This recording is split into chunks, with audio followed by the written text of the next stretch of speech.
এখন দেখবেন channel I সংবাদ।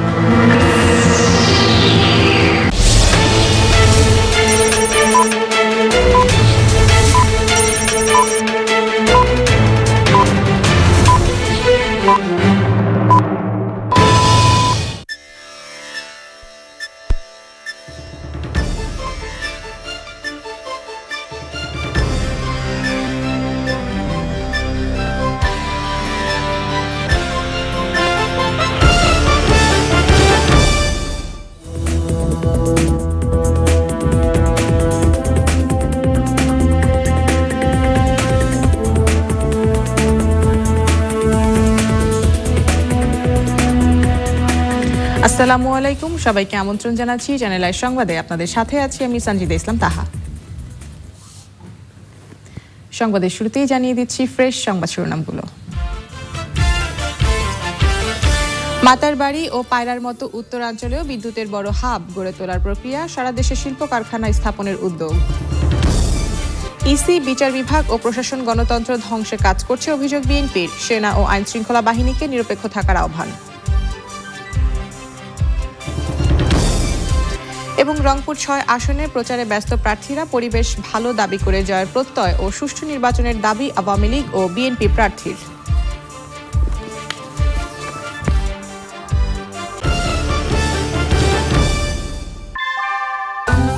আনোয়ার সিমেন্ট শীট বসত বাড়িতেও ফিট। সংবাদ শিরোনামগুলো জানাচ্ছিলাম। এখনকার সংবাদ আয়োজন একই সঙ্গে চ্যানেল আই অনলাইনের লাইভ টিভি এবং চ্যানেল আই অনলাইনের ভেরিফাইড ফেসবুক পেজেও সরাসরি প্রচার হচ্ছে। কক্সবাজারের মাতারবাড়ি ও পটুয়াখালীর পায়রার পাশাপাশি দেশের উত্তরাঞ্চলেও বিদ্যুতের দুটি বড় উৎপাদন অঞ্চল গড়ে তোলার প্রক্রিয়া শুরু হয়েছে। নিরবিচ্ছিন্ন বিদ্যুৎ সরবরাহের সঙ্গে সারা দেশে শিল্প কারখানা গড়ে তুলতে এমন উদ্যোগ নেওয়া হয়েছে বলে জানিয়েছেন বিদ্যুৎ প্রতিমন্ত্রী নসরুল হামিদ। রিপোর্ট করছেন সঞ্জয় চাকি। পটুয়াখালীর পায়রায় গড়ে তোলা হচ্ছে প্রায় 10,000 মেগাওয়াট উৎপাদন ক্ষমতার কয়লাভিত্তিক বিদ্যুৎ কেন্দ্র। কক্সবাজারের মহেশখালীর মাতারবাড়িতেও একইভাবে হচ্ছে প্রায় 8,000 মেগাওয়াট ক্ষমতার বিদ্যুৎ কেন্দ্র এবং জ্বালানি তেলের টার্মিনাল। উত্তরাঞ্চলের পাবনার ঈশ্বরদীতে 22 সালে চালু হবে রূপপুর পারমাণবিক বিদ্যুৎ কেন্দ্র, দ্বিতীয়টি পরের বছর। দেশজুড়ে বিদ্যুতের এই বিশাল কর্মযজ্ঞের পরও চাহিদা থাকবে, এজন্য উত্তরাঞ্চলের দিকে আরেকটি বিদ্যুতের বড় হাব গড়ে তোলার উদ্যোগ। আমরা চাচ্ছি দিনাজপুর এলাকায় এবং যমুনার তীরে একটা বিদ্যুতের হাব তৈরি করা, যেখানে অ্যাটলিস্ট আমরা যেন 8 থেকে 10,000 মেগাওয়াট ওই জায়গা আমরা বুক করতে পারি। আমরা অলরেডি ফিজিবিলিটি স্টাডি চলতেছে যমুনার তীরে। আমরা চাচ্ছি কিভাবে কয়লা আনা যায়, আমাদের কয়লার পরিধি ওখানে বাড়ানো যায়। বড়পুকুরিয়া, মধ্যপাড়া, জামালগঞ্জ, খালাসপীর এই সব এলাকায়। উৎপাদনের পরও সঞ্চালন ব্যবস্থার ত্রুটির কারণে বিদ্যুৎ বিভ্রাট থেকে রক্ষা পাচ্ছেন না ঢাকার বাইরের গ্রাহকরা। এ সমস্যা দূর করতে শক্তিশালী সঞ্চালন ব্যবস্থা গড়তে বেসরকারি খাতকে যুক্ত করা হচ্ছে। চেষ্টা করছে আরও কিভাবে ট্রান্সমিশনকে বেসরকারি খাতে নেওয়া যায় কিনা, যত দ্রুত পারা যায়। এতে ইনভেস্টমেন্ট আসবে, কাজের গতি তৈরি হবে এবং অন্যরকম চেহারা হবে। মাতারবাড়ি হয়তো 2022 সালের মধ্যে শেষ হয়ে আসবে, আর হয়তো ইয়েরটা আমাদের পায়রারটা হয়তো আমরা আগামী বছর জুনে নাগাদ 600 মেগাওয়াট পেয়ে যাব, বছরের শেষে হয়তো বাকিটা অংশ পাবো। রামপালেরটাও কাজ চলতেছে। প্রতিমন্ত্রী জানান, সুষম ও নিরবচ্ছিন্ন বিদ্যুৎ নিশ্চিত করতে বিতরণ ব্যবস্থাও আধুনিকায়নের কাজ চলছে। সঞ্জয় চাকি, চ্যানেল আই, ঢাকা। এবার জাতীয় নির্বাচন, ভোটের বাকি আর 8 দিন।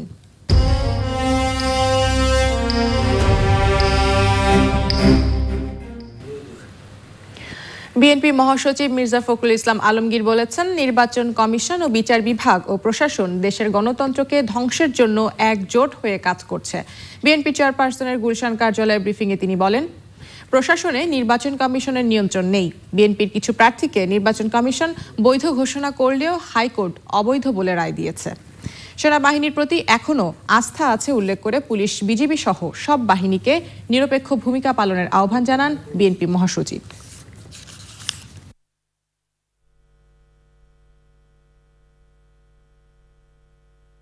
আমার বিশ্বে আমরা লক্ষ্য করছি যে নির্বাচন কমিশন, প্রশাসন, এমনকি বিচার বিভাগ, তারা আজকে বাংলাদেশের গণতন্ত্রকে ধ্বংস করবার জন্য একজোট হয়েছে।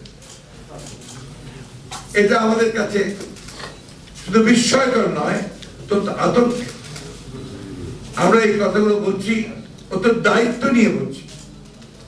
আমরা আশা করেছিলাম যে নির্বাচন অনুষ্ঠিত হবে অন্তত তফসিল ঘোষণার পরে আমরা দেখতে পাবো যে বিরোধী দল তাদের প্রার্থীদের নিয়ে, নেতা কর্মীদের নিয়ে তারা প্রচারণায় নামতে পারছে, নির্বিঘ্নে প্রচারণা করতে পারছে, এবং মামলা মোকদ্দমা হামলা যা ছিল তা আপাতত স্থগিত থাকছে।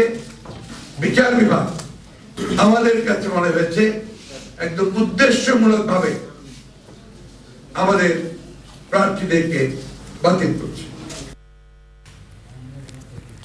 রংপুর ৬ আসনে নির্বাচনী প্রচারে ব্যস্ত প্রার্থীরা। এই আসনে মহাজোট প্রার্থী ডক্টর শিরীন শারমিন চৌধুরী বিজয় হওয়ার প্রত্যয় জানিয়ে বলেছেন তার এলাকায় নির্বাচনের সুন্দর পরিবেশ রয়েছে, কোনো ধরনের বাধার সম্মুখীন হচ্ছে না বলে মন্তব্য করে ঐক্যফ্রন্টের প্রার্থী সাইফুল ইসলাম সুষ্ঠু নির্বাচনের দাবি জানিয়েছেন। মৃণাল লাভলিকে সঙ্গে নিয়ে রাসেল জমাদার ভিডিওচিত্র ও বাইদুল রশিদের রিপোর্ট। রংপুরের দ্বিতীয় বৃহত্তম সংসদীয় এলাকা রংপুর ৬ আসন, মোট ভোটার 2,92,997। এই আসনে পুরুষ ভোটারের চেয়ে নারী ভোটারের সংখ্যা বেশি। রংপুরে যে 6টি আসন রয়েছে তার মধ্যে 4টিতে প্রার্থী দিয়েছে আওয়ামী লীগ। এদের মধ্যে রংপুর 6 আসনেই শুধু তাদের একক প্রার্থী রয়েছে, বাকি 3টি আসনেই জাতীয় পার্টি লাঙল প্রতীক দিয়ে আলাদা প্রার্থী দিয়েছে। আর জাতীয় ঐক্যফ্রন্ট থেকে এখানে রয়েছে বিএনপির একক প্রার্থী। ভোটারদের মতে এ আসনে নতুন এবং তরুণ ভোটাররা নির্বাচনে বিশেষ ভূমিকা রাখবে। 6 নং আসনের উন্নয়ন করবে, তাকেই আমি ভোটটা দেব। যেটা করলে ভালো হবে সেটাই করবে, ভালো প্রার্থীকে ভোট দেব। আওয়ামী লীগ সভাপতি শেখ হাসিনা এ আসন থেকে নির্বাচন করতে মনোনয়নপত্র জমা দিলেও পরে তা প্রত্যাহার করেন। জাতীয় সংসদের বর্তমান স্পিকার ডক্টর শিরীন শারমিন চৌধুরী এ আসনের মহাজোটের প্রার্থী। চতুর্দিকে মানুষের ব্যাপক সাড়া এবং একটা উৎসবমুখর পরিবেশ, স্বতঃস্ফূর্তভাবে মানে মানুষের অংশগ্রহণ, সেখান থেকে আমরা আশা করছি যে আগামী 30শে ডিসেম্বর একটা সুষ্ঠু শান্তিপূর্ণভাবে নির্বাচন অনুষ্ঠিত হবে, একটা অংশগ্রহণমূলক নির্বাচন যেখানে মানুষ গিয়ে তাদের মূল্যবান ভোটাধিকার তারা প্রয়োগ করবেন, তারা তাদের জনপ্রতিনিধিকে বেছে নেবেন। মিছিল, পথসভা এবং ভোটারদের কাছে ভোট চেয়ে নির্বাচনী প্রচার চালাচ্ছেন জাতীয় ঐক্যফ্রন্টের বিএনপির প্রার্থী সাইফুল ইসলাম। শেষ পর্যন্ত নির্বাচনের মাঠে থেকে ধানের শীষের বিজয় সুনিশ্চিত হবে এটা বিশ্বাস করি আমরা, এবং পীরগঞ্জের মানুষ, সারা বাংলাদেশের মানুষ চায় একটা সঠিক নিরপেক্ষ নির্বাচন। 1991 সাল থেকে যে 5টি জাতীয় সংসদ নির্বাচন হয়েছে তার মধ্যে 3বার জয়ী হয়েছে জাতীয় পার্টির প্রার্থীরা, বাকি 2বার আওয়ামী লীগের প্রার্থী জয়লাভ করেছেন। বাইদুল রশিদ, চ্যানেল আই, রংপুর। নেতাকর্মীদের হামলা মামলা দিয়ে হয়রানির অভিযোগ করেছেন কুমিল্লা 1 ও 2 আসনের ধানের শীষ প্রতীকের প্রার্থী ডক্টর খন্দকার মোশাররফ হোসেন। এই অবস্থা চলতে থাকলে শেষ পর্যন্ত নির্বাচনে অংশ নিয়ে কঠিন হবে মন্তব্য করেন তিনি। অবশ্য কুমিল্লা 2 আসনে তার প্রতিদ্বন্দ্বী নৌকা প্রতীকের প্রার্থী সেলিমা আহমদ এই বক্তব্য সত্য নয় বলে মন্তব্য করেছেন। হয়রানির অভিযোগ করে নির্বাচন বানচাল করার পায়তারা করছেন বলে মনে করেন তিনি। চ্যালেঞ্জ না, চ্যালেঞ্জ কিন্তু ওনারই, কারণ ভাড়াটিয়া হয়ে উনি এখানে বাড়ির মালিক হওয়ার চেষ্টা করছেন। বাড়ির মালিকরা বাড়ির মালিককেই ভোট দিবে, কোনো ভাড়াটিয়াকে ভোট দিবে না। বিগত দিনেও দেয় নাই, এখনো দিবে না। সারা বাংলাদেশে আজকে আমরা একই চিত্র দেখছি, লেভেল প্লেইং ফিল্ড হয় নাই, এবং লেভেল প্লেইং ফিল্ডটা হচ্ছে না যেহেতু সরকার প্রশাসনকে নিয়ন্ত্রণ করছে। এবার আরবি হসপিটালস লিমিটেড ভোটের আরো খবর।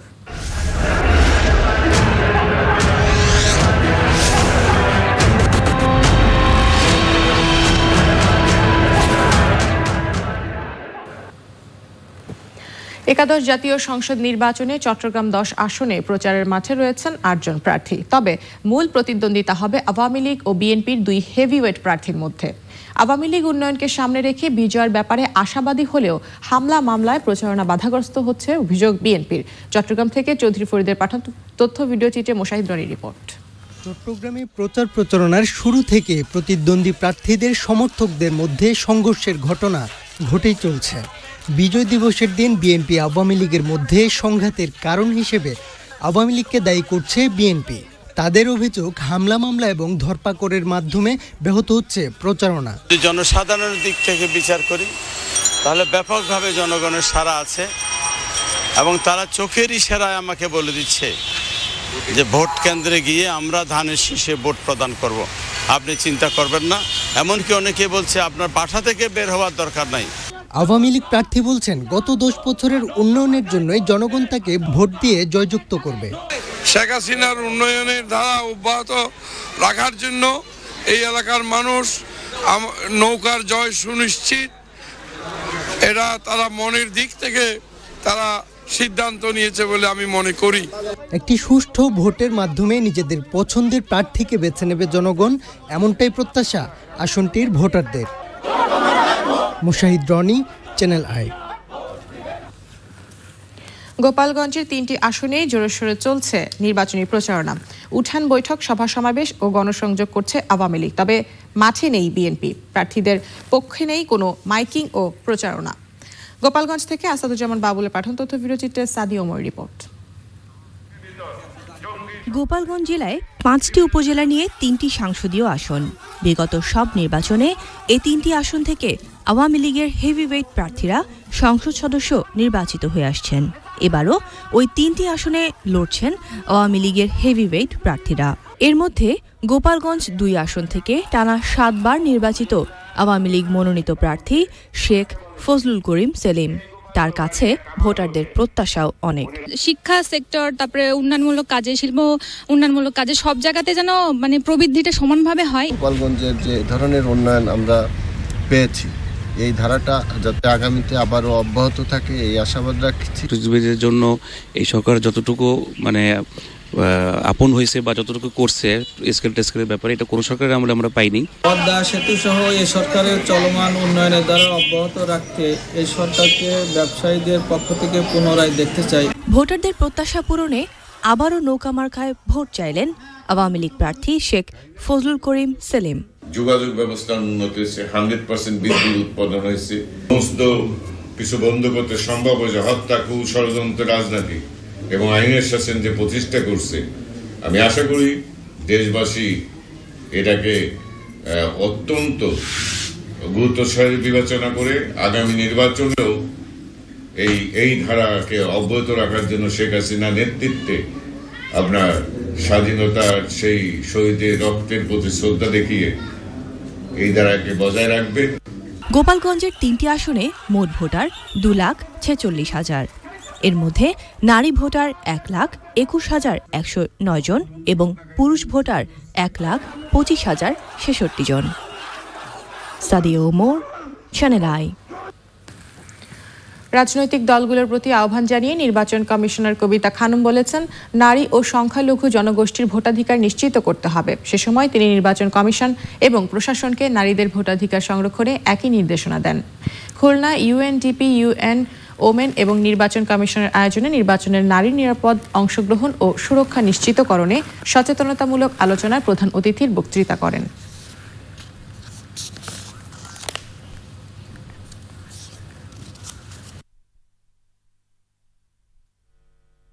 রাজনৈতিক দল যারা আছেন ভোটের মাঠে, তাদের প্রতি আমার বিনীত অনুরোধ এবং নির্দেশনা, নারী এবং সংখ্যালঘু ভোটারদের ভোটাধিকার প্রয়োগের বিষয়টি নিশ্চিত করবেন। বরেণ্য চলচ্চিত্রকার ও লেখক আমজাদ হোসেন, মুক্তিযোদ্ধা, অভিনেতা ও নির্মাতা সাইদুল আনাম টুটুল এবং এটিএন নিউজের প্রধান উপদেষ্টা সরকার ফিরোজ উদ্দিনের মৃত্যুতে দোয়া হয়েছে। শুক্রবার বাদ জুম্মা চ্যানেল আই জামে মসজিদে দেশের এই 3 গুণীজনের আত্মার শান্তি ও মাগফিরাত কামনায় বিশেষ মোনাজাতে অংশ নেন চ্যানেল আই এবং ইনসেপ্টার ঊর্ধ্বতন কর্মকর্তা সহ মুসল্লিরা।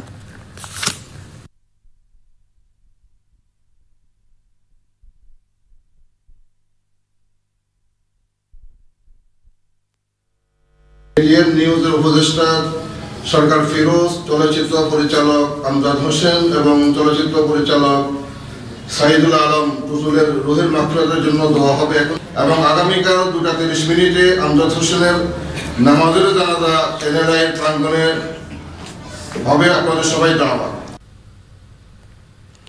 মার্কিন যুক্তরাষ্ট্রের প্রতিরক্ষা মন্ত্রী জিম ম্যাট্রিস পদত্যাগ করেছেন। প্রেসিডেন্ট ট্রাম্পের সিরিয়া থেকে সেনা অপসারণের ঘোষণার একদিন পরই তিনি পদত্যাগ করেন। ফেব্রুয়ারি মাস থেকে তার এ পদত্যাগ কার্যকর হবে বলে নিশ্চিত করেছে হোয়াইট হাউস। সিরিয়া ছাড়াও আফগানিস্তান থেকেও পর্যায়ক্রমে সেনা প্রত্যাহার বিষয়ে প্রেসিডেন্ট ট্রাম্পের সঙ্গে সহযোগী দেশসমূহ এবং ঊর্ধ্বতন সেনা কর্মকর্তাদের মতবিরোধ চলাকালীন সময়ে পদত্যাগ করলেন জিম ম্যাট্রিস। অল্প দিনের মধ্যেই নতুন প্রতিরক্ষা মন্ত্রীর নাম ঘোষণা করা হবে বলেও জানান ট্রাম্প। অক্টোবরে সিবিএস টেলিভিশন সাক্ষাৎকারে ট্রাম্প ম্যাট্রিসের বিদায় সম্পর্কে ইঙ্গিত দিয়েছিলেন। এবার নিটল টাটা কৃষি সংবাদ।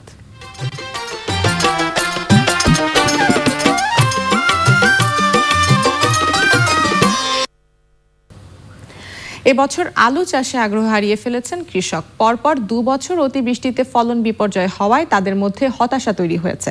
চাঁদপুর থেকে ইকরাম চৌধুরীর পাঠানো তথ্য বিরোচিতা সুরিতা মাহমুদের রিপোর্ট। পরপর 2 বছর অতিবৃষ্টিতে আলু ক্ষেতের জমি পানিতে তলিয়ে যাওয়ায় চাঁদপুরের কৃষক মারাত্মক ক্ষতির সম্মুখীন হয়েছিল। ক্ষতিগ্রস্ত কৃষক সে সময় সরকারি কোনো আর্থিক সহায়তা না পাওয়ায় এবছর আলু চাষ কমিয়ে দিয়েছে। বৃষ্টিতে আলু নষ্ট হয়ে গেছে, মনে কর কোলেস্টেরল রাইখো আমরা কোনো পাই না, দাম পাই না। ক্ষতিগ্রস্ত হয়েছে, আমরা কোনো কিছু সাহায্য পাই না।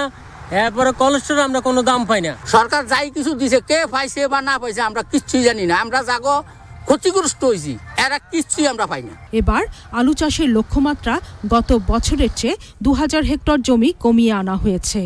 অতিবৃষ্টির কারণে কৃষক আলুতে ব্যাপক আকারে ক্ষতিগ্রস্ত হয়েছে। তো এবার আমাদের যে লক্ষ্যমাত্রা, সেই লক্ষ্যমাত্রা পূরণ হওয়ার সম্ভাবনা আছে। কৃষক যদি সঠিকভাবে দাম পাইতো তাইলে হয়তো আগ্রহটা থাকতো। সঠিক আলুর মূল্য না পাওয়াতে আলুর চাষটা কিছুটা কম হবে। এবার হিমাগারগুলিতে প্রচুর আলু এখনো মজুদ রয়েছে। Sudipta Mahmud, channel I. এবার প্রকৃতি সংবাদ।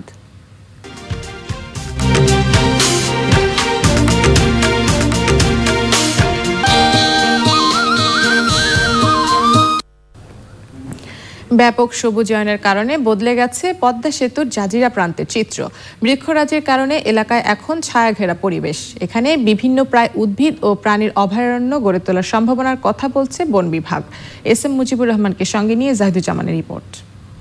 পদ্মা সেতু নির্মাণ কাজের শুরুতে গাছপালা অপসারণ করায় বিরান ভূমিতে পরিণত হয় এলাকাটি। এ কারণে বন বিভাগের সহায়তায় ব্যাপক বনায়ন কর্মসূচি হাতে নেয় সেতু কর্তৃপক্ষ। এখন পর্যন্ত 1,20,000-এরও বেশি বৃক্ষরোপণ করা হয়েছে। বৃক্ষ বড় হতে থাকায় এলাকাটি সবুজে রূপ নিচ্ছে। ওখানকার হিউমিড কন্ডিশন অর্থাৎ জলবায়ুর আর্দ্রতাটা বেড়েছে। তারপরে ওখানে মানে সার্বিকভাবে যে এই চরম ভাবাপন্ন যে অবস্থাটা, সেটা কিন্তু এখন নাই। এখন অনেকটা পরিবেশটা জনগণ এবং ওখানকার জীববৈচিত্র্য বসবাসের উপযোগী একটা পরিবেশ এসেছে। এই সবুজায়ন কর্মসূচি সৌন্দর্য বর্ধনের পাশাপাশি জীববৈচিত্র্য সংরক্ষণে গুরুত্বপূর্ণ ভূমিকা রাখছে। এলাকা ঘিরে অভয়ারণ্য গড়ে তোলার চিন্তাও করা হচ্ছে। বনজ একটা পরিবেশ সৃষ্টি হয়েছে, যে ওখানে এখন অনেক পাখি, তারপর অন্যান্য বিভিন্ন প্রাণী লক্ষ্য করা যায়। আরেকটা বিষয় হচ্ছে যে ইদানিং দেখা যাচ্ছে ট্যুরিস্ট বিভিন্ন জায়গা থেকে বেড়াতে যাচ্ছে।